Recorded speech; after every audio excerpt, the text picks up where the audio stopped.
Good morning, everybody. I hope you guys are having an awesome and wonderful day. Thank you so much for joining me today.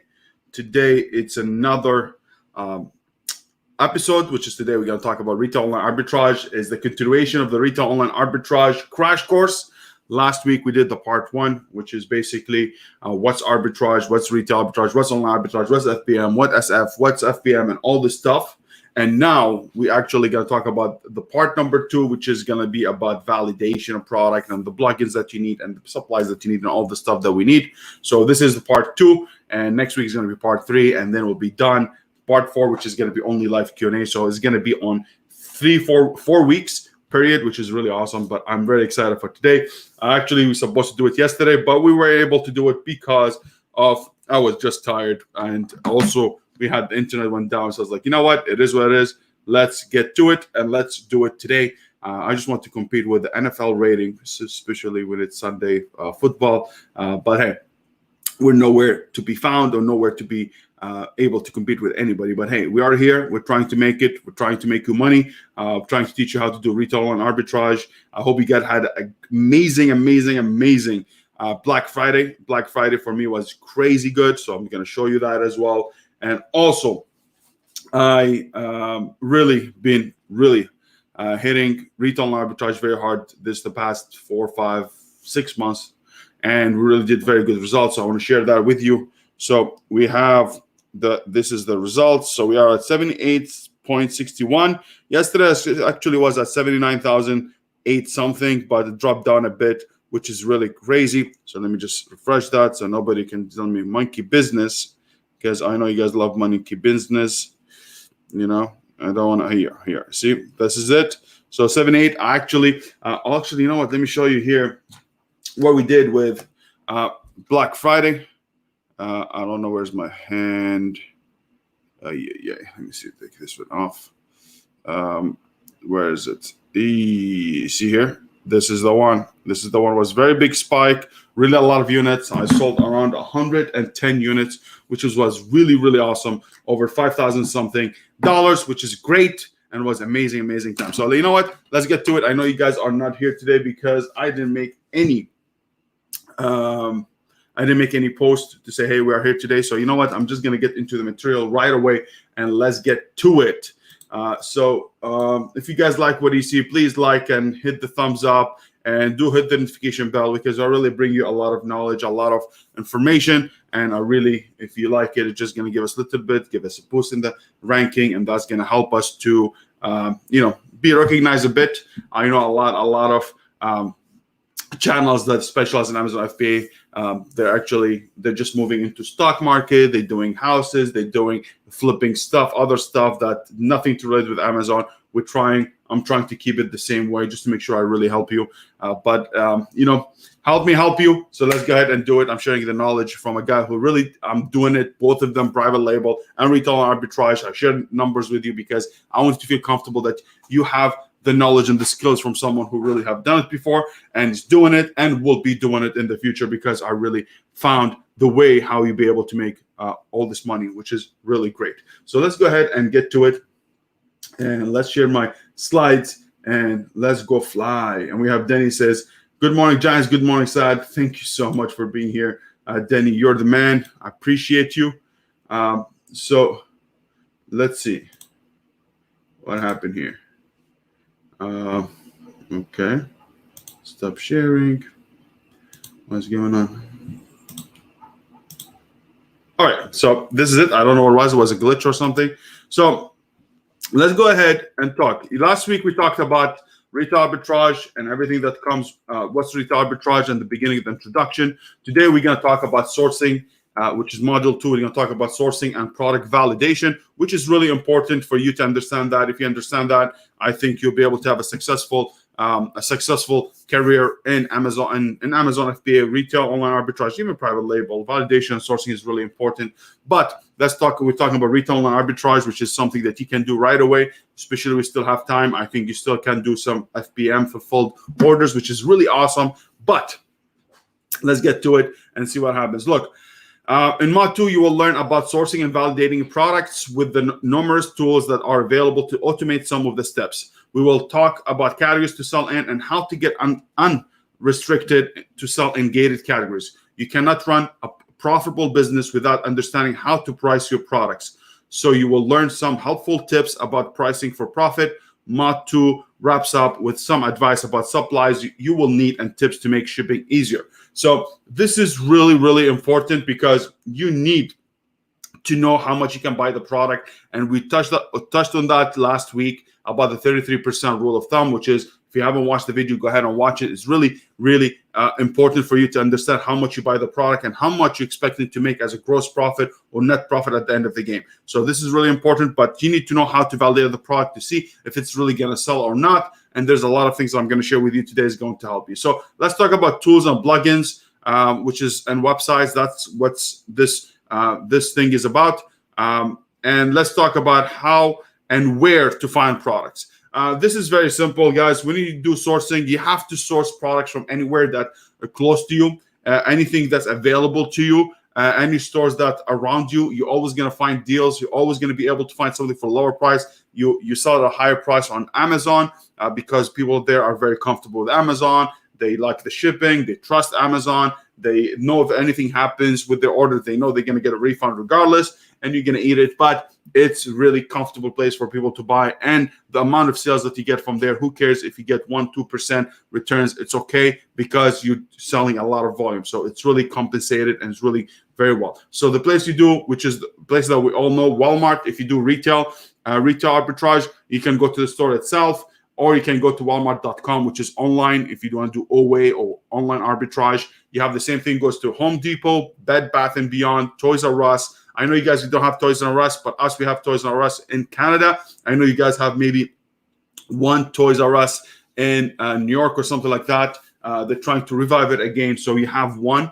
But you have Marshall, Home Goods, TJ Maxx, and you have Dick's Sporting Goods. All this stuff, you can do them with a retail or online arbitrage, whether you go there or whether you go to the website and buy products. Now, validation, price isn't everything. How to find and analyze the data is very important. So one of the main things that you can do is Amazon Seller app. It's a mobile app for iOS and Android, includes barcode scanner, BSR, how many offers, sellers, fees, restrictions, and more, which is really, really, really very helpful. I did the whole process of getting to this number that you see. It's only with my app. I have Profit Bandit. I have the other ones that with the keep and everything, but I really, Amazon stopped their game with their app, Amazon Seller app, which is the one that you see regularly. That's the one here. It's really, really, really important. Let me see if I can show you guys. So it's from this button here. It does all wonders. So for example, if I have any product here, I'm trying to find a product here. So for example, let's say we're taking this. I'm gated in Funko, but let's say this Funko, I have the UPC code here. This is the UPC code here. That's very important. I go to my app and I will just click that camera button and I'll just take the barcode and I scan it. I scan it and it tells me, hey, this product, it sells for, let me see if I can zoom in. It sells for $19.99. If I click on it, it's going to tell me exactly I'm restricted. I knew that, but it tells me, look, it's $43 when you go inside, minus Amazon fees and how much you will make net profit. So now here it says I'm making $31.74. $31.74. I don't know if you can see, it's a little bit really need to zoom in. $31.78. If I click on that button, it gives me a lot of history here. So it tells me, hey, the price is $43.89 minus the Amazon fees, $12.50. And then if you want to put the shipping to Amazon, usually 50 cents to $1. And also tells me what's the net. So let's say $31.74. This is the final profit. You need to get this product at $15 to $20. So you can come here on this thing and you just put the price that you purchased the product at. So let's say $15. I put the $15 and now it tells me, hey, your net profit is going to be $16.74. Your gross profit, because you need to factor in your shipping supplies and all the stuff that comes with it. So it tells me $16.74. So this is very simple. You just go to the app, scan the products, and you do it. Now, I'm going to be very, very straight with you. In retail and arbitrage, no matter how much crap I'm going to tell you, how much tools I'm going to give you, the most important thing that you need to take this information, go to Walmart, go to the places that you know, and just keep scanning product. That's where you're going to get the most experience from doing it. By practicing, you're going to get the experience, and the experience is going to help you to know what sells, what doesn't sell, and you'll be able to tell right away. So now I have like this instinct when I go ahead and to the stores, I know exactly what to buy because I'm familiar with the brand. Hey, I know Paw Patrol is going to do well. I know Barbie's going to suck for me. It's not going to do well, even that if I find a good price, because Amazon on them all the time. I know, hey, for example, like action figures, wrestling stuff is really good for me. So with the time, you'll be able to learn more and more, but it's really, really important step for you to start scanning. That's what you need. Even if you don't find anything the whole day, keep doing it, keep doing it, keep doing it until you get it. And that's how I did it. So there's no magic bullet. I can go ahead and find your products pre-made with leads and all this stuff, but you going there is going to give you the edge over anybody else and be able to scale very fast, you know, and that's very, very important. Now, let's go ahead and see what else.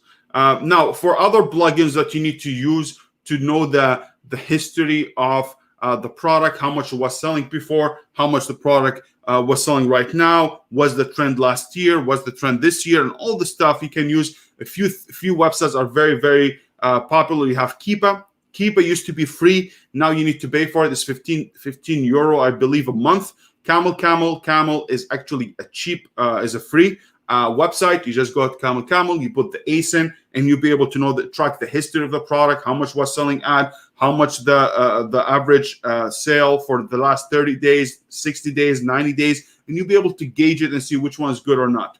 Okay. Now you have the other thing for you to calculate your profit. I told you the Seller app is the best. You can do it for both Android and iPhone, which is really awesome. But also you have something called Amazon FBA Calculator. You just go ahead to this app, and you will be able to get you to Amazon FBA Calculator. Let me show you that.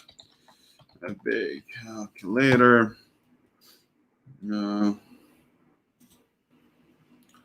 I just cannot do it honestly because shows my account, and I really don't feel showing my stuff. But if you want, you just go ahead and click on it. You'll be able to put the ACE in, and it's the same thing. It's going to tell you the price of the product. You're gonna how much you bought the product for, and tells exactly the profit. Now, this is an older method of doing it. I think it's very easy for us to use our phone because our phone has the barcode recognition and also barcode scanner, and also an image recognition. So I can take the product from far with an image and we'll be able to recognize it, which is easy, and you'll be able to know your profits and all the stuff that you need to know, which is really, really, really awesome. Now, let's talk about the best category, and this is the question that I get the most. Hey, what category is the best? You have toys, home and kitchen, clothing and shoes. You have sports and outdoor, sports goods and equipment, handbags, baby and nursery items, and books. Now, I just want to be very clear. I specialize in toys. I took the toys and I went deep in it, and I started knowing a lot about toys. I know a lot about video games. Now, I don't know a lot about video games in the sense of, hey, I don't know, 2002 Nintendo, I don't know what, 3XL, I don't know this stuff. All what I know, hey, listen, like for example, I have this product I just bought. Okay, it's a Black Friday special, and this thing is Switch Super Mario Kit with 3 months individual membership, and I actually bought it. I know I bought it for $400 Canadian, which is $399 US, and I know they sell out all the time. So I went to Keepa, I checked it. I was, hey, this product actually runs out of stock all the time. It just comes once or twice a year, and the prices after the Black Friday goes to $800. So I know I'm gonna make like $200 to $300 out of each one of them. Now I bought 8 of those. Okay, 8 of those. So I know I'm gonna sit on them, buy them, and hold them, and then I'll be able to sell them. So I buy in video games. I buy the things that not vintage, the things that new, but I'll be able to flip them. The same thing I showed you last week about Nintendo Classic Retro.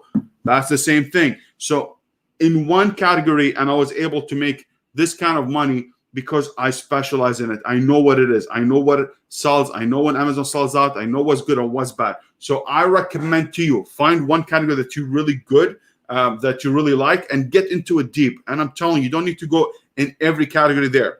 Now, is it sometimes I sell toys and all of a sudden I see a product, for example, let's say Instapot, and it's really half off, and I'll be able to sell it for a higher price, I can do it. Yes, sometimes I do that. Sometimes I do it with the Keurig. Sometimes I do it with the Nespresso. A lot of the little things that if I find I'll be able to sell. For example, when I started in the beginning, I sold this stuff around my house. Then I bought books and I started selling books. Books, you need to do volume to be able to make the good money. It's really low profit, but people love it because they can buy a big pallet or ballot for, I don't know, $50, and they'll be able to go through it, process it, and ship it to Amazon. That's it. It's not my game. I don't like it. I think it's too, I don't know. It's just not enough profit. It's not clean enough for me. I don't know. Hey, it doesn't need to be clean for you to do the business. For me, is not. I don't have the space for it. And if I want to scale it to where I want to scale it, I cannot do it with little books of $10, $15. I need something higher price item. So that's what I specialize in, and that's why I did toys. So you, for example, you can do home kitchen. Home and kitchen is really good. You'll be able to make good money. Everybody needs home and kitchen. Clothing and shoes is good, but I am not into it because there's a lot of sizes, a lot of inventory, not enough profit, and it's not something I really like. But if you do in the used clothing and shoes, yes, it could be a very good thing. Sell it on eBay, build your inventory. I know a lot of people out there who has 10,000 SKUs or inventory or items in their store and be able to sell a lot, but you need to have a lot of inventory. You go wide, buy them for $2, wait on them. The sales velocity is slower, and be able to sell them later on. It's not my game. I don't like it. But I know a lot of people. I mean, I don't know them personally, but I know they're out there. They say, they claim they're making a lot of money. So good for them, but for me, it's not. Sports and outdoor, it's really cool because it's something about doing sports, outdoor activities. And actually, sometimes in toys, I'll be able to find sports and outdoor, not very adultish, but a lot of things for kids who play outside, which is great. Sports goods and equipment, it's something huge, like this stuff about golf, football, soccer, very specialized things. If you specialize in them very well, like for example, I found this store, what they do, only they do UFC, MMA equipment. So very specialized. The headgear, the gloves, the mitts, and everything, they have only that, which is great. So you'll be able to specialize in something and you will have an edge, especially if you're doing boxing and all this stuff. It's really, really cool stuff. But I want to open up your mind to a lot of things and opportunities, and find the things that around your house. I mean, where you live, the stores around you, what they sell, what's the most things that you can get, what kind of in Amazon. I don't do thrifting. I actually don't like thrifting myself. I just don't like it. It's just, hit and miss and cleaning. I just don't like it. But it is what it is. A lot of people make money with it, but not me. Handbags is good, but I don't think on Amazon. Handbags, I think there's something you can do really well, flip it. Like I remember before, I used to buy the Michael Kors. I used to buy other brands. Let's call that Kenneth Cole and all this stuff. I used to flip them, but not on Amazon. It could be in eBay, it could be in Kijiji. Craigslist is really good things, but the sales velocity also is low. But women buy a lot, which is awesome. Baby and nursery items, you need to be careful because there's a lot of gated category. There's a lot of liability. So make sure that you really know what you're doing there. Now, let's talk about tips. If there is no listing on Amazon or no BSR, you are missing vital data. Pass on this product for sure. A lot of people say, hey, I scanned this product. There's no seller. There's no BSR. What should I do? Don't buy it. We're not in the business of creating a new listing. Go ahead, running PPC, optimizing the listing, doing it as a private label. I see a lot of people who comes from private label. They try to perfect it in retail online arbitrage. Say, oh, you don't know what's up. I'm going to do this listing. I'm going to do that. You're just wasting a lot of time, because if you're going to do that for every product, you're not going to be able to scale. And trust me, if you do all this work, someone else is going to come in and hijack your listing, and they will be able to sell on your listing, because it's not your listing. Any listing we create, whether it's for private label or anything, it's not our listing. It's Amazon's listing at the end of the day. So if they sell a product, genuine, authentic, they'll be able to sell on your own listing that you created, that you were very happy about. So don't do that. Just piggyback on an existing listing. Do not write listing. This is not hijacking. Look for gift items, which is really important. Gift items sells a lot. That's why I'm in toys. It's giftable. Everyone buy it. It's really good. So do not write your own listing unless you do bundles. You can do it here and there, but Amazon's not liking it anymore. But you can do it if you want. But at your own risk.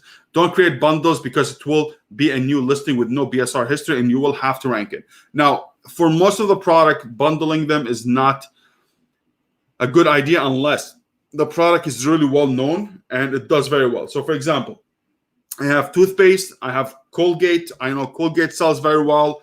Single Colgate tube or toothpaste is sold very well. But I know, hey, listen, if I sell one, I can make $1. But if I do 3 of them, I might make $5 because I'm getting a bundle, a greater value, and I'll be able to make maybe $5 because I'm bundling. Some people that I know, yes, they do bundling, which is really great idea for them. And you'll be able to do it even without any BSR. Why? Because you have another variation of a product with 1 unit is doing well. So what do? Get this product, get 5 units in and test it and see what happens, and you'll be able to sell. But most likely, if it was selling at 1 unit, at that variation, a low BSR, 100% you're going to do not 100%, 99%, you'll be able to do well if you have multiple bundles, which is great. But Amazon is not liking bundles anymore.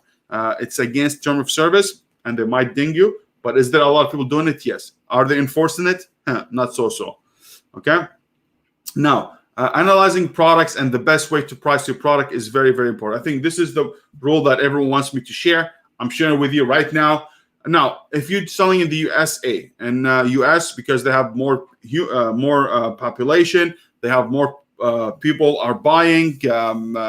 Sales velocity is just crazy. That's what you need to do. If the BSR, the bestseller rank, from 0 to 25,000, 0, it shouldn't work, but let's say 1 to 25,000 BSR, buy it if it meets the other criteria, which is the criteria we talked about. 33% rule of thumb, you make enough profit, and all the stuff that comes with it.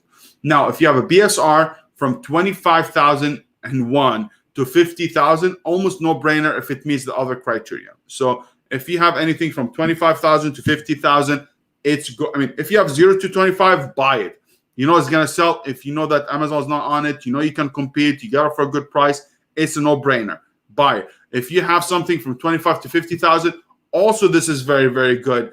You go ahead and buy it. It's really great. Now, if you get to 50,000 to 100,000 BSR, you need some research. You need to go see the product, see the history of it, go on Keepa, see how the product is doing before, what's the price fluctuation, how the product is doing, and all the stuff that you need to do, be able to do it.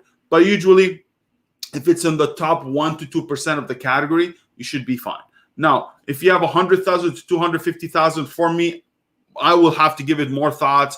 I have to make sure there's not enough sellers on that listing. I need to make sure that this product is really has demand before, but maybe now the other sellers who are drop shippers, they're selling the product at a higher price, and it just doesn't make sense. Like, for example, I buy a product at $10, a drop shipper selling for $60, and the product is the listing is at 100, 250,000 BSR. Why is that? It's not due to the product is not people want it. It's just the price is too high. If you buy a product for 10, this guy's selling for 60, it's just someone cannot buy it. Now, if I see that and I buy it for 10, I might put it at $30. People are going to see me at $30. Most likely, maybe I'll be able to sell it. For sure, you need to do some few things. Maybe run PVC with it. Maybe when people see your product and they see your offer at $30, the other guy's 60, they will buy yours because they see a big gap between you and the other seller. So that's encouraging them to buy the product as if it's a great deal. And that's really helps a lot. So 33% rule of thumb, as I said, if you buy something, sell something for $30, you need to be $10.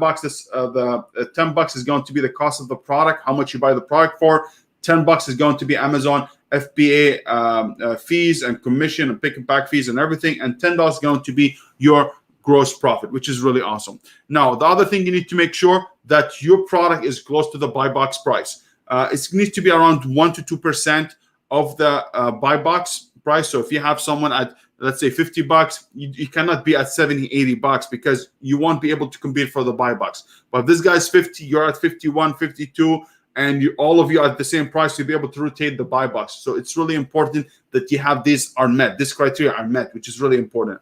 The other thing, you need to make sure that your product is not restricted or gated. Now, what's nice, when I showed you about this Funko, which is I am gated in, okay, look what it did. It gives me restricted. So let me get back. So I need to show you this. It's really important. So here it tells me request for approval.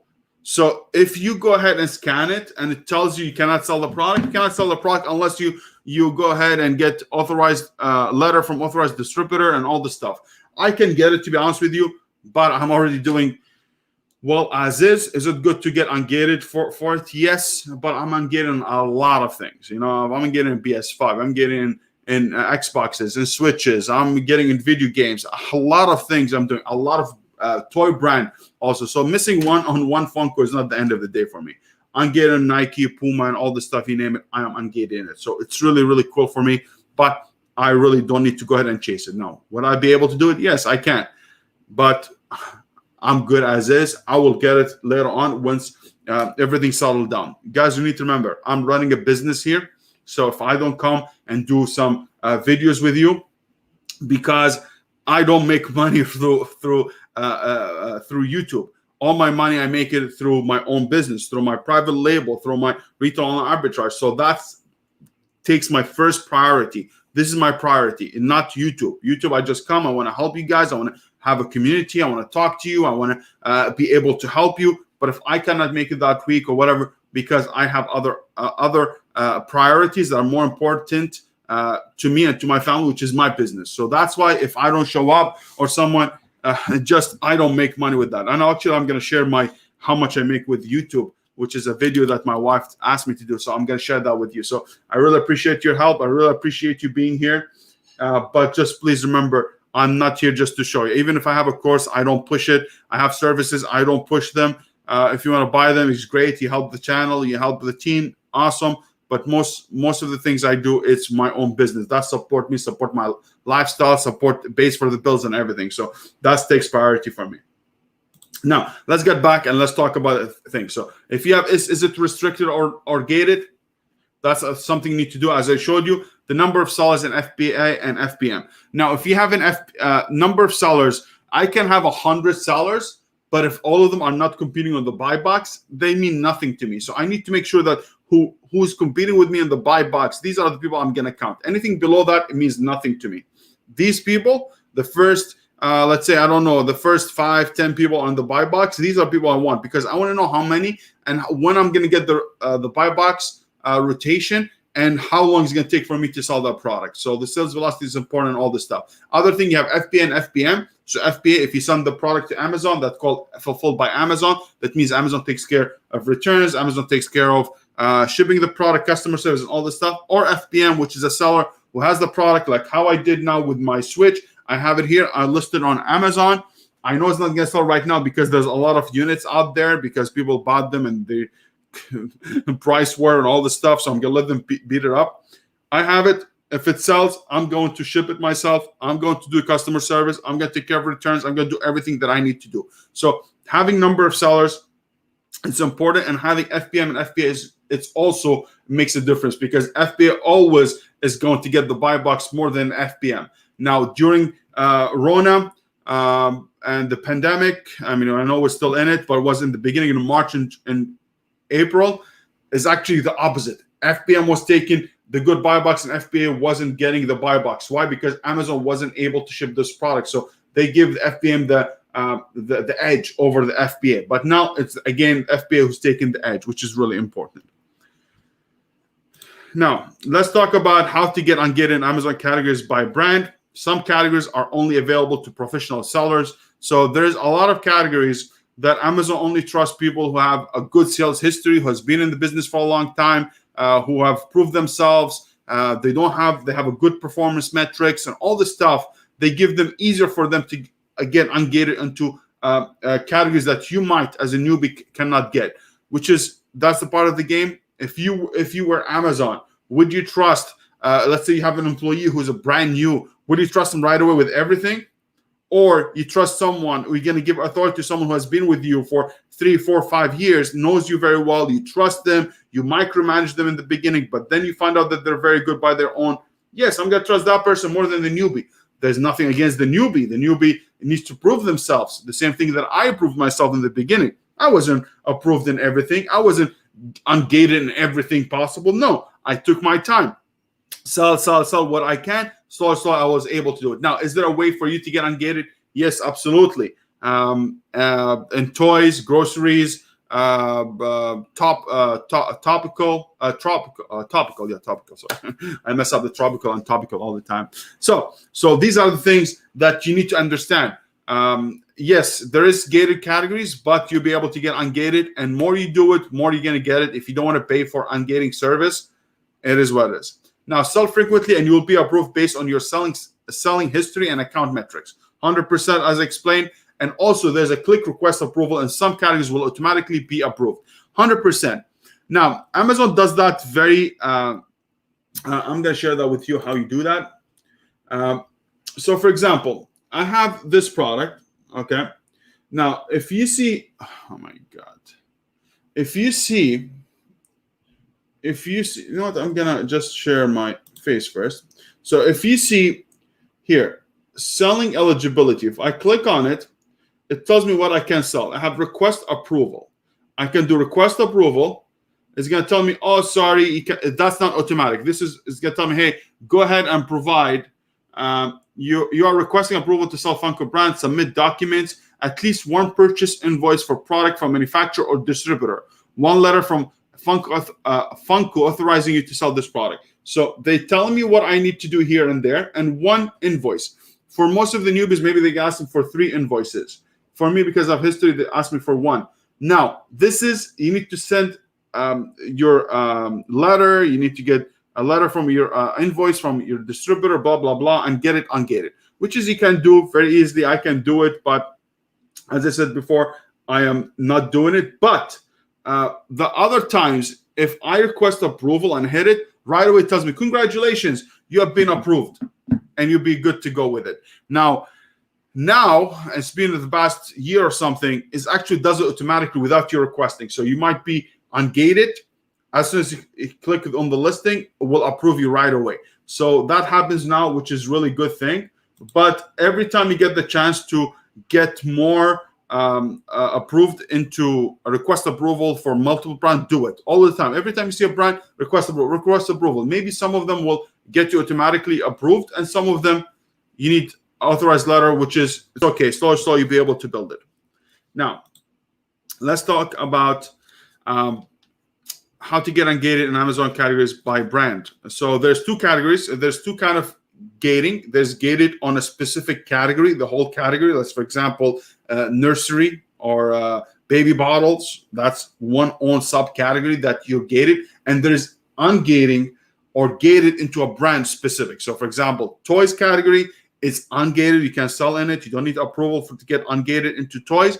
But if you want to sell, for example, Funko, I am gated. That's called brand gating. So there's category gating and brand gating.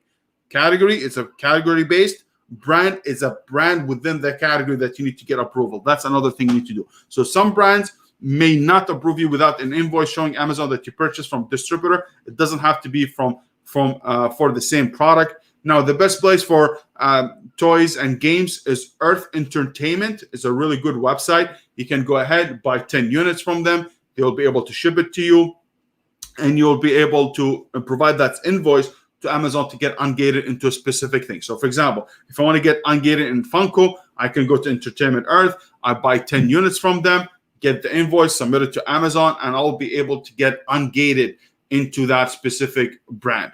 And that's it. Done. You know what I mean? So you'll be able to do that with toys and games. Now, setting up a wholesale account where you can provide an invoice will help you to get approved. That's what I just told you, which is basically getting from Entertainment Earth or authorized distributor, other wholesalers out there that are really authorized to sell that specific brand. You'll be able to get the invoice and submit it. Sometimes it's just a matter of time, patience, and sales history. Or if you really don't want to and you just want to take your time, you can just basically wait and get your sales history correctly. Make sure you have a good metrics, and you'll be able to get approved later. Now, for example, I've been selling for now 5 years and something. Funko, I'm making good numbers. I'm still not gated. I'm still gated, so I'm not ungated yet. So It's going to take time. Sometimes it's better just to go ahead and buy them. You can send them in and get ungated very quickly. Patience is good, but you need to be also able to move and have a lot of options, even if you pay a little bit more. Now, I'm going to talk about supplies needed, which is very important. I actually had some links for you guys at the bottom. It's affiliate links. If you'll be able to buy those products through our affiliate links, that will be helpful. If it's not, it's okay. You just go ahead to Amazon and you'll be able to find those products. So I have Avery labels, 30 count. These labels are for applying the FBA SKUs to your inventory. Avery address inkjet labels 1 by 2, 5/8 inches, wide 30 up, 10 sheets. The number is 18160. This is very good. It's like a sheet. I don't know if I have some. Let me see. I don't know if I have some or not. Yeah, these ones. But I don't use them anymore because I have a Dymo. So these ones are similar. They come in sheets. Let me just show you my face. So it comes in sheet. It comes like this. So see how small? It's like this, and you'll be able to when you want to print your FNSQ, you put that on the printer, and will come up as printed, and you'll be able to take the printed one, and you can put it on the UPC code. So for example, if I have this one, I just can go ahead and put it on it like this. You just go ahead and do it this way, and you'll be good to go. I mean, for sure, do it all, but I don't want to do it because I'm not for sale. Not for sale. Okay. So that's one you need. Half sheet labels. These labels are for UPS and FedEx shipping labels. These are the labels that you need to put on the master box. So if you have a master box, like for example, the box that you put all the products in, you need to put the shipping label on top of it. You'll be able to use these. And basically the shipping labels that goes on the shipping box that gets sent to Amazon Fulfillment Center. It's a bigger one. As I said, I use a Dymo. I have an Excel and have the regular one, which helps me to print the FNSQ and the shipping labels. Now, the past 2 months, I haven't been applying my own FNSQ. I actually sent it to Amazon. Amazon charged me 20 cents for each label. Just because I have a lot of volume and I don't have the right setup to move this much units. Like I was selling 60, 70, 80 units a day. And it's really a lot of work for me to label them, especially me and my wife. I have my 2 kids at home, trying to source and trying to do all this stuff with juggling 2 kids. It's really, really, really a lot of work, really a lot of work. So I need to take some of that load from us, and I was sending it. So if I was able to do it with 2 kids, and trust me, the 3 and 6, me and my wife, and trying to source, pack, and ship, and do all the stuff, I think you can do. And I showed it to you. It's possible. So you have no reason. You have cardboard box sizer. You can do that. It's basically if you have a big box, you want to really cut it nicer, you have cardboard box sizer. Do you really need it? No, because I just use a knife and I'm able to do that. But if you really, you have a lot of customized specific products, you have a specific sizes of boxes that you need, yes, maybe it's good to speed up the process. But if you're doing a few units, I don't think you need to go ahead and spend the money on it. But it's up to you. Now, the other thing, you need 6-pack of packing tape. So tape is very important. This is used to tape your shipping boxes that will send to Amazon Fulfillment Center. So once you get the box, you want to tape it up. So you need a tape, which is normal. Tape gun for packing tape. This is speed up the process when applying packing tape to the shipping boxes. Yes, if you have the tape, I highly recommend the tape gun. It's very important. You cannot do it always with a knife and knife cut every time. It's waste time. I used to use the 2-inch tape. Now I use the 4-inch tape. It's day and night, makes everything fast. I bought the tape gun for 4-inch tape, a bigger one, and it was really, really, really great. Sorry, let me get back here. So we said about the tape gun, and also you need scissors for sure if you need to cut a few things. Good to have for cutting tape and paper when needed.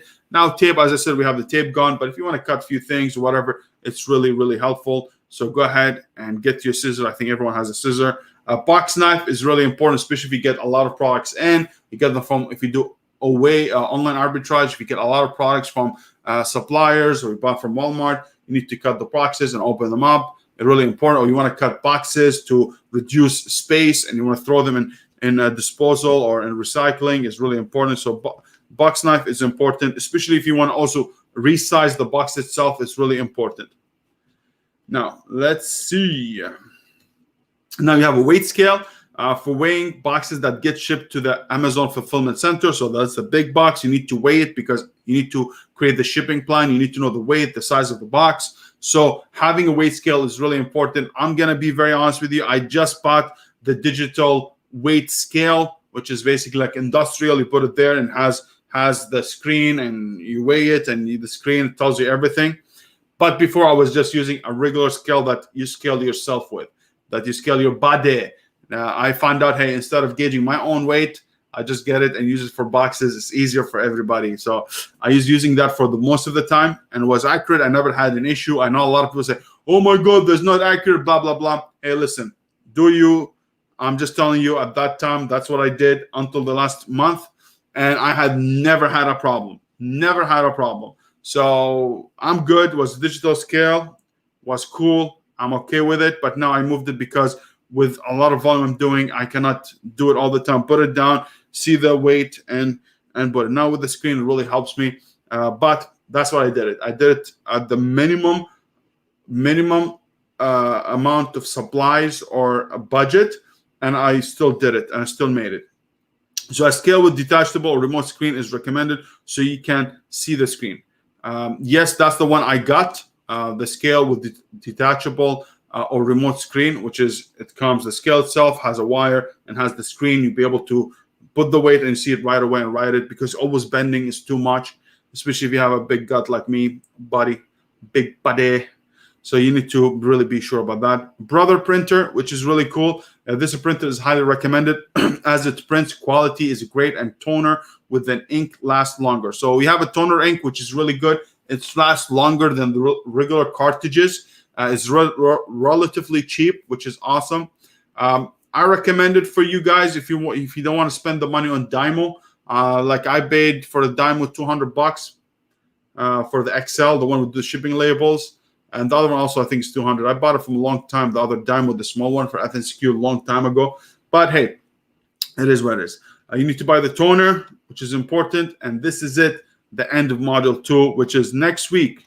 We're going to talk about Module 3, which is listing and shipping inventory. We're going to talk more about listing. The shipping itself, I'm not going to go through with a shipping plan because you need to share my screen and I cannot do it live. But if there's anything, we will be able to cover it. So let me get back to you, see what do you guys have for me as questions, especially we don't have anybody today. It looks like everyone's boycotting, sad. He's like, screw you. You don't give us any information. It is what it is, right? I don't care. All right, let's see what's up. Danny says, is it possible to run PPC on Arbitrage? Yes, you can. You can run PPC on Arbitrage. I run that all the time. Let me share it with you. Just because you're here, Denny. I love you, Denny. You're the man, Denny. You're always supporting Sad Man. You're a true giant. So, for example, look at this. Yeesh. Look at this. I spent $1,800 and I made $26,000 only from PPC. If you look at it, I have this one from 2018 was running, and I kept it because it has very good history. And I spent $1,800 and I made $26,000. This is what I do. This is right now. I just want to share with you so you can see. Nobody says, "Oh, this is 2018." You start crying like a little itch. But hey, look at that. This is 27th of November. So nobody can make a business. Update a few seconds ago. So nobody can go ahead and tell me 2018 and all the stuff. It's recent, is new. Is the campaign is older? Yes, because it has a very good history, has a good metrics, and I want to keep it. And that's why I did it. So that's how I do it. Yeah. So when you do that, you're going to do automatic campaign. You're going to do a budget of, it's up to you. You can start at $10 or $5 at 7 cents, 5 to 7 cents per bid, and you'll be good to go. Do we only need one or the other? in terms of brands and the categories. Do we only need one or the other in terms of brands and categories? Usually, if you use the same invoice, you should be able to get ungated on that specific category, and then you'll be able to get ungated into that specific brand, which is really helpful. So do that. You should be fine. And all we need only invoice with 10 units in them. So I hope that covered both of them. Denny, there's a very specific and expensive way to run PPC. Sad, we'll cover it. Yes, I covered it for you. I just told you, very easy. Do $5, $10, $5 to $10 daily budget at 5 cents to 7 cents bid, and you'll be good to go. Now, Ferlin, Allah Dog said, any recommendation for Canadian wholesaler or distributor of video games? I don't know anybody for video games or distributor for video games, to be honest with you. But if you want like pallets, you get returns and stuff like that, I highly recommend, not highly recommend, there's people out there like VDC.com, RestockCRC.com, and all the stuff all the stuff that can get you a lot of pallets, can get you some stuff. But is it as a Canadian wholesale? Not necessary. If I do PPC, I hope that was helpful, Ferlin. Dennis says, if I do PPC, will that benefit everyone who's selling the same? No, the PPC only runs if you have the buy box. So if you have the buy box, it's going to show your own product. It's not going to benefit other people. You're not running it and you will show for other people. No, the only PPC, even as a private label, the only time it runs if you have the buy box. If you get a hijacker, PPC is not going to work. So the same thing. If I have my products and I'm retail and arbitrage, I run it. The only time it's going to kick in and shows that listing if I have the buy box. So if I have the buy box and shows my listing and someone clicks, it's going to buy it. It's going to be credited to me. Now, very rare, 1% or maybe less than 1%. If you didn't, you had the buy box and you had the buy box, let's say at $30, and Amazon gave you the buy box because you're FBA, you have a good seller performance, seller metrics, you have a lot of inventory at $30. It clicked on you, but there's an FBM listing at $28. Maybe someone comes and buy the $28, but very, very, very, very rare. I just showed it to you, at 77%, and I spent, I don't know, $1,800. I made $26,000 in PPC, in only sales PPC. That's amazing, amazing, amazing, amazing. So yes, you can, and you'll be able to do it, no problem. And Jen says, we love you too, Danny. Your support is awesome. Yes, I really appreciate Danny for being here. I appreciate your support. It's been great. I really appreciate you all for being here. I know I throw you off a bit with Sunday, but I hope you guys catch up on that specific episode, especially with the crash course is the second module. And next week we're going to actually go through module 3. And you know what? Maybe we can do module 3. What do you think, Danny? I'm going to give Danny the lead on this. And maybe we can cut it and we can go to module 3 right away. You know what? Since we are here. You know what? I'm going to go ahead and record. I'm going to go ahead now, right now. And I'm going to, am I going to do it? No, I'm not going to do it. It's okay. Let's leave it module 3 to next week or anytime this week and it'll be good to go. So guys, I appreciate your support. Thank you so much. If you like the video, please hit the like button, hit the notification bell. And if you have any comment or any question, please leave it in the comment below. Danny wants to do it. Danny wants to do it. You know what, Danny, because I said you're going to do it, let's do it. I'm going to do it. That's it. Done. I'm going to do it. Since you are here and we're doing it, let's do it. All right, let's go to module 3 and let's get to it. No. Why is not working? Yeah, so I need to put this one there. It'll be fine.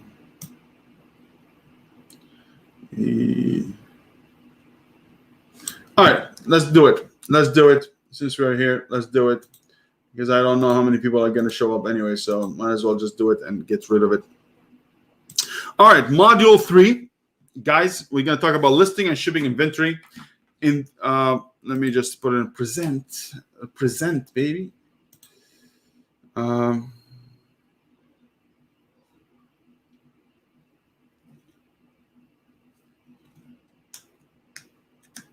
right, so I'm not sure, Meg, but you guys can figure out, give the link to people or what. I have no idea what happened, but it's up to you. You guys need to figure out, Megan. All right, so module 3, listing and shipping inventory. In this mod, you will learn how to add products to your inventory correctly, prep products for shipping, and create a shipping plan to send products to an Amazon fulfillment center.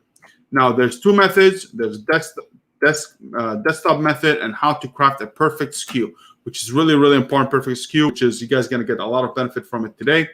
Now, a product with lithium batteries will trigger a hazmat review and require SDS documentation, which is usually not available to RA or way sellers. So for lithium batteries, especially if you're doing private label, you will get that. You need the hazmat review. But if you're doing it as regular RA or way, if that happens to you, you will need to basically, you can Google it from the company itself to see if you can get the SDS or something like that. Or if it's not, you just remove it and fulfill it by FBM. So for example, as I told you, I have a product that Spider-Man is basically as a canister, as a hazmat. I cannot send it in. So, or what I have to do is basically I brought it back to me and I'm fulfilling FBM, and that's it. Package unit must pass a 3-foot drop test onto a hard surface without breaking. Now, most of the stuff here, which is really important, guys, the 3-foot drop test, most of the time, if you buy a product like Retail Online Arbitrage, is not going to be an issue as much because they already have done the testing for you. You'd be good to go. But just make sure the product is packaged well. Make sure it's in the master box is really well. Nothing is moving. So the big master box, if it has a lot of space in between, if someone carries it, might blow up or might break. So you need to make sure really set up correctly. But these are the stuff that you need to worry about when you're prepping product to ship. Now, some products such as a highly scented fabric, blush, toys, shoes, or items that are part of the set requires poly bagging. So poly bag is very important, especially like me when I send a lot of blush toys. If they are not in a poly bag or in the bag itself, I actually need to put in a poly bag. Or what you can do if you don't have the poly bag, or hey, say, listen, Sad, I don't sell a lot of plush toys. I just sell maybe 1, 3, 5 a month. What can I do? For me, I don't buy the poly bag. I just ship it to Amazon, let them prep it for me. For a little charge, 30 cents, 50 cents, whatever it is, they'll put in a poly bag and that's it, done. So if you really don't want to do that, but all this notification is going to be, when you create the shipping plan, it's going to show you, hey, this product requires prepping. What's the prepping? Poly bag, maybe something else, whatever it is, they're going to tell you there. For me, if it's a poly bag, I just ship it to Amazon, let them do it. Now, poly bag with a 5-inch opening or larger, measured when it's flat. So when it's flat and you measure it, it's 5 inches. The opening itself must have a suffocation warning, either printed on the bag or attached as a label. For me, when I have something, that's why I give the prepping to Amazon, because when they put the poly bag, they will put the suffocation warning. If you don't have it and you want to do it yourself, just go to Amazon, go ahead and search suffocation warning labels, and you'll be able to get all the labels done. Get the labels, buy them, and you'll be able to label them very easy, or just print them yourself with the Dymo and you'll be good to go if you want it.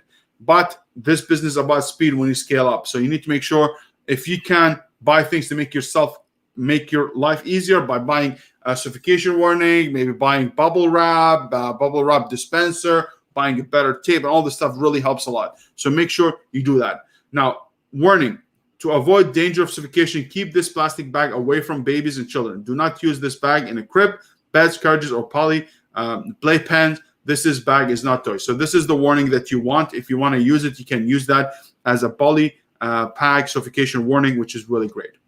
Now, Seller Center shipping tour, I'm not going to do that because I really need to make sure that I'm in my computer and I share my my account, and I'm not doing that. There's a lot of shipping plans out there. That's how you create a shipment. If you need one, let me know. Maybe I can pre-record one and I'll do it for you. But there's a lot of them out there. You can do it. But if you want me to do one, I can do it. But leave a comment and I'll be able to do it. Do not cancel any completed shipment. So if you have a shipment that you're working on, do not cancel it right away. If you cancel it, look, does it happen? Yes, it happens with us. We cancel multiple of them, but Amazon doesn't like it as much. So try as much as you can. Do not cancel a lot of shipment because Amazon doesn't like it. But do we do it? Yes, we do it. But is it within term of service? Kind of. It's a gray area. But try not to. See which carrier is cheaper. So before we used to have FedEx and UPS. UPS now is partnered with Amazon for a long time. They have the best rate. So if I do shipping plans, I always use Amazon UPS partnership, which is basically I can get it for very, very cheap from them. I ship like 13, 14 boxes. Cost me $200. And I'm talking about 6-foot big ones, boxes. And it cost me only $200. If I wanted to ship that by myself, I'm telling you, maybe it will cost me $600, $700 minimum. So by doing that, using Amazon UPS partnership is really important, and do it within the Amazon. When you create the shipping, it's really awesome. The shipping reconciliation tab helps you to track units. Yes, you can track your units. For example, I don't know if I can share that with you. Let me see. Because sometimes I name my shipment differently. Yeah, I'm not going to share it, but basically if you go to tracking shipment, if you go, let me just show you that.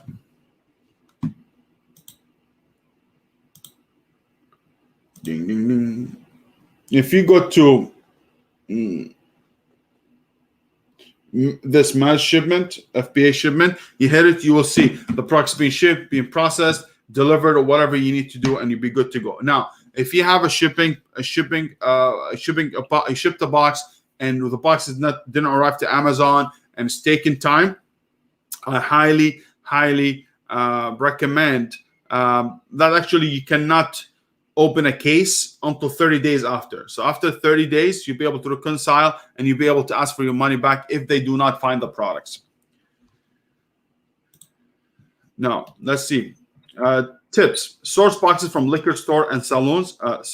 They are clean and sturdy. So yes, you can. If you build a relationship with your, hopefully you're not drunkard, but let's say you go to the liquor store and they have boxes. If you want to get them, go ahead and tell them, hey, if you have some boxes for me, you can keep them for me. It's really awesome. Or you can go any place that have boxes, really cool. Like for example, we have a place. I buy my boxes because I just find the right size box that really fits every toy out there, which I'm very happy with. But usually before, I used to go to a place called Kanak here, and they give free boxes outside. Like they have a bin and they have all the free boxes. You'd be able to do it. Now I know some people get free boxes and supplies with reward points that you earn from Stables or Office Depot. You can get some free boxes from these places if you want, especially like if you have USPS. You'll be able to get free boxes from them. Just call them. Hey, I want some boxes, priority mail boxes, poly bag, and all this stuff. They will be able to send it to you. But I don't have a lot of experience with it because I don't do anything in the US. Here in Canada, they don't give you shit, and you have to buy everything. So it's very expensive here, the shipping in Canada. Very expensive compared to the US, maybe 3-4 times the amount. But if you wanted to get boxes, maybe you can speak to the guy from Walmart, build a relationship with. And now they're very stingy of giving you boxes because they're trying to go green and give it to places where they process them and all this stuff. But if you, let me go back to one. Okay, but if you really want it, you just go ahead and build a relationship with Walmart guy and see if they can give you some boxes on the side and you'll be good to go. But I highly recommend any box you get from Amazon. If you buy stuff from Amazon, use them. I highly encourage, if you get a product that's really large in size, try to order it online arbitrage. So when it comes in a box that fits, and you'll be able to just forward it, take off the labels and ship it to Amazon, which is, I do that a lot for larger items. Sometimes I don't have the box for it, or it's too tall and I don't have the box for it. Instead of doubling the boxes up and down, I will just order online and I'll get it and I'll ship it back in with the same box that comes in. Now, how to back shipment? Use rigid six-sided box with flaps, with the flaps intact. So basically, use a box that's sturdy. A cubicle is very good. Normal, whatever you find is good. Rectangular, cubicle, whatever you want is good. Each box you include in the shipment must have its own unique FBA shipping label printed from your shipping queue. So, for example, if you have FBA shipment labels, as I showed you, not these ones are the FSQ, which goes in the product. The other one, shipping labels. Every box is going to have its own shipping label. So make sure when it's sturdy, everything you tape it, you put the shipping label on top of it, and you'll be good to go. And that will be 2 shipping labels. One of them is going to be UPS, sorry. And the second one is going to be the fulfillment shipping label. So one for UPS tracking and the other one for fulfillment, for Amazon Fulfillment Center. When it gets there, they know what it is, okay? If reusing boxes, remove all old shipping labels or markings. Very important. So when I told you I get the product from Walmart as an online arbitrage, a box comes with a label, my name on it, my address, and all this stuff. I take that label off. If there's barcode, remove the barcodes, or just, they say do not use a black marker to scratch a UPC code, but for me, I use it. I'm okay with it. But if you don't feel comfortable, it's up to you. But for me, it's good. Cover existing barcode with opaque tape or use a black felt tape marker to render the barcode unscannable. Yes, you can do that. Or just basically, if I have a white sheet, like big shipping label, white one, like not used, I can take this one and just label on top of it, and that's it. If I'm really lazy to take it off. Now, how to back shipment. Use adequate backing material and strong shipping tape.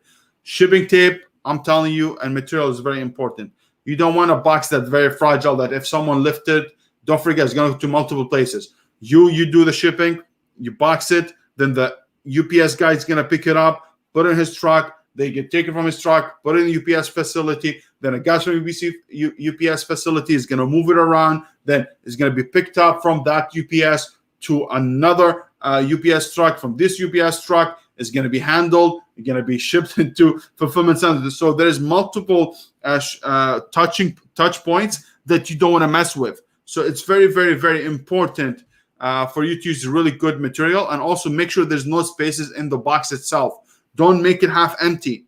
It's going to break. So what I do, I have bubble wrap. I have this, what's called this wrap? Paper wrap. And I put them there to fill the void. So make it more compact and easier for people to lift without breaking.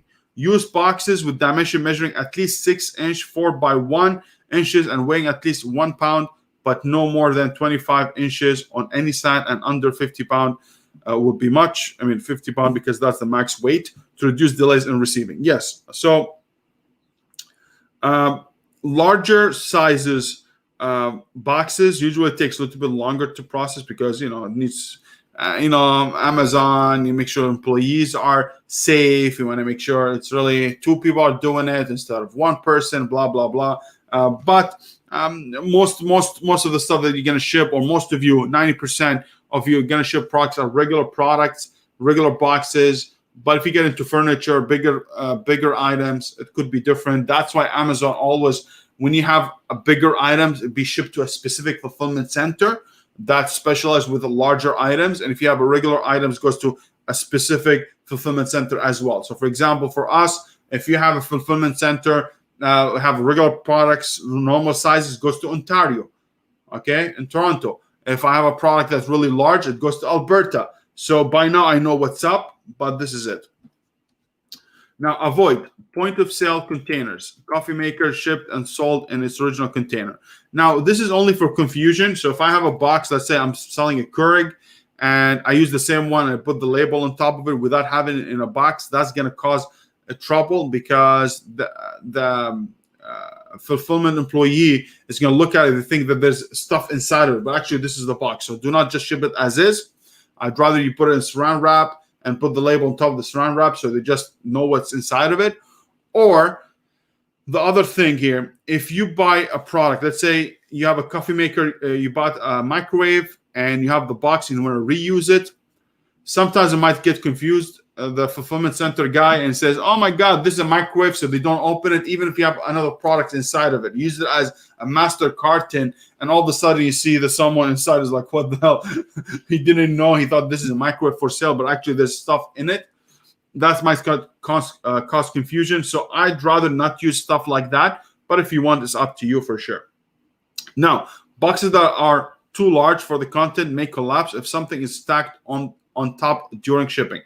You need to pay attention to that for sure. But this is very logical. I mean, if you have something, if you're storing them yourself, do not put multiple boxes on top of each other because they might collapse.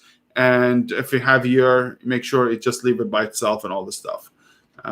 Now, avoid sending overweight cartons to the fulfillment center may lead to blocking of future shipment. Box weight policies are strictly enforced. Now, for weight carton, I don't want to scare you as much as how it's written here. It's like scaring the shit out of you. It's not that. All what you need to make sure that you have a label that says a heavyweight or 2 people to carry or something like that. You should be fine.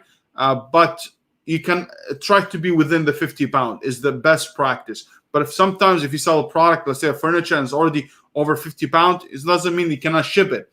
Just make sure you have a label telling them it's going to be overweight and needs 2 people to carry, and that's it. Okay. Boxes must not exceed the standard weight limit of 50 pounds unless they contain one single oversized item that exceeds 50 pounds. Exactly. For a single oversized item that exceeds 50 pounds, attach a label that clearly indicates team lift on the top and sides of the box. Yes, team lift is very important. Boxes containing jewelry or watches must not exceed 40 pounds. I don't know how many jewelry and watches you're going to do. It's actually not only pound, it's also how many units. I think you cannot have more than 200 units per box. So that's another thing you need to pay attention to. Now, this is it, guys. This is all what I have for you. So basically next week is module 4, which is congratulations on completing my free retail arbitrage mini course. I hope you have enjoyed the course and learned a lot. Today, I want to wrap up the course with the Q&A sessions to make sure your questions are answered so you can start your RA adventure on solid footing. That's it. So next week, we're going to talk. This is all what I have for you for this is really all what I have for you for retail and online arbitrage. Now, is there a lot of things that we can cover? Yes, there's some stuff in details that we can, but I need your input. I need your answers. I need your comments. I need your questions to be able to know what's up. This is the only way I'd be able to help me to gauge how much you're interested in or how much interest you have in this subject. If it is, it is. If it's not, it is what it is. There's no issues. I just want to make sure I get you something that you can use, you can make money with, and, move forward in life with it, do not just absorb information without applying them. I think all of us, we do that. I do that also. I learn a lot. I buy courses. I learn a lot of things, and sometimes you don't apply them. And if you don't apply them, you lose them. So try to apply them. It's very important. And this is it. So I'm going to take a few questions here, and then I'm going to leave for next week so we can finish the live Q&A. And if there's anything else you wanted to learn, let me know. For sure, there's a lot of stuff in details that we can do, but we'll see how it is. I got a ding on IP complaint. I did my PO. I didn't get any deactivation, but then the ding is still not removed. It's supposed to go away. Yes, but you have to call them. You have to open a case until they take it away. Especially if you are not at fault. Otherwise, you need to hire someone to get it out of your system, not your system as a body system, out of your account. But I don't have a lot of experience with that. But normal, you're going to get dinged here and there. So there's no business without risk. You're going to get dinged somehow, and you just need to move forward with it. That's very important. Using point of sale containers without an additional outer carton can result in your product arriving in a very beat up box. 100%. Make sure you have the right equipment, the right boxes. Do not cheap out because you have the investment within that box. If if it's lost, you might get to refund, but at the same time, all the work that you did, boom, gone. So make sure you protect your stuff. You don't want a client to get the product damaged, even that you can blame it on UPS and all this stuff, but it's your investment. Make sure you really protect it. Do you have any recommended Blaze website where people can get cheaper shipping material like boxes For example, Uline is good if you want. In the US, Uline is the one. Or also sometimes what I did, I found my own supplier for the boxes. I actually went in Craigslist. You guys have Kijiji or something. I just put boxes. And this guy had a lot of boxes. I buy the box for $4 each, but a huge one. And really, I can fit a lot of stuff in it. So it really makes me my life easy. I'm willing to pay the $4 because I have the margin to support it. So if I spend $150 a month on supplies, I'm okay. 30, 40 boxes a month, I'm okay with that. It's shipped. I bought a lot in it. So yes, that's all what I know. Walmart has really cheap boxes, and you can also go to U-Haul. Yes, Walmart has them in U-Haul, but usually they're smaller size. And U-Haul, I know, but a little bit more expensive. So if you can find a third-party supplies place like Uline specialized in shipping, you might get a better rate, especially if you open an account and all the stuff. And also, if you go to UPS, also you can try to see if you can get boxes. I'm not sure about that, but maybe you can get them. Dennis says, thanks, Sad, Nancy, and Megan. It's always nice to be here. Thank you so much, guys. I appreciate you. Megan says, Danny, I haven't checked out their prices in a long time, but Uline might have a good deal as well. Yes, exactly. So, guys, I hope that was helpful. Today we covered Module 2 and Module 3. Especially because we didn't have a lot of questions. But if you like the material so far, please hit the like button, hit the notification bell, and stay tuned for next week so I can take all your questions for about live Q&A about retail online arbitrage, and it will be done. So, guys, thank you so much for being here. Have yourself a wonderful Sunday. It's a football day, I guess. I don't watch football. I just put it there as a background noise. But, guys, have yourself a wonderful, wonderful day. I'll talk to you next week. Take care, stay strong, and be a giant and make that money. Take care, everybody. Take care.